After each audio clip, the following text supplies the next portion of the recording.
Now, from CBS News Miami, this is Facing South Florida with Jim DeFede. We start today with a story about an outside conservative group who you probably have never heard of, called the Freedom Foundation.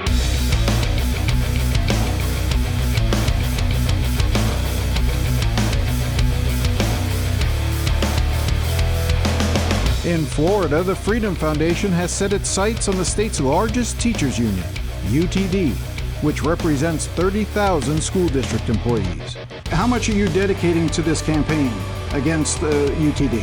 Whatever it takes.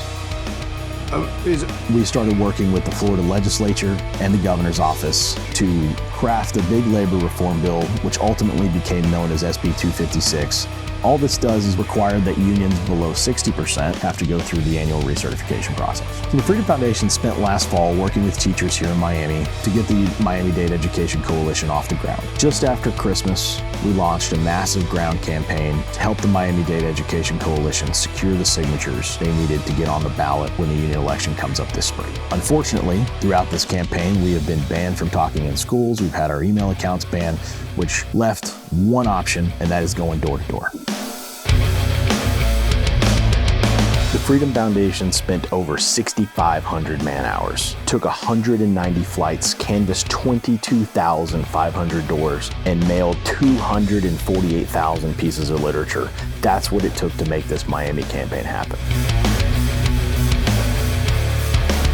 We're here in Tallahassee where we're delivering the showing of interest for the Miami-Dade Education Coalition, which has been months of work. So the Miami-Dade Education Coalition, by delivering the showing of interest, will actually appear on the ballot when that election comes up later this spring. This is a tremendous victory for the Freedom Foundation. This is going to show the country a way forward to get away from the big corporate labor unions that care more about lining their own pockets than actually representing the teachers that they represent. The best part is, this is just the beginning. This will show the country a new model of unionism and hold these big corporate labor unions accountable to the woke political agenda that disgusts most of Americans. Unions across the state of Florida and across the entire country are now on watch because of what we've done here in Miami.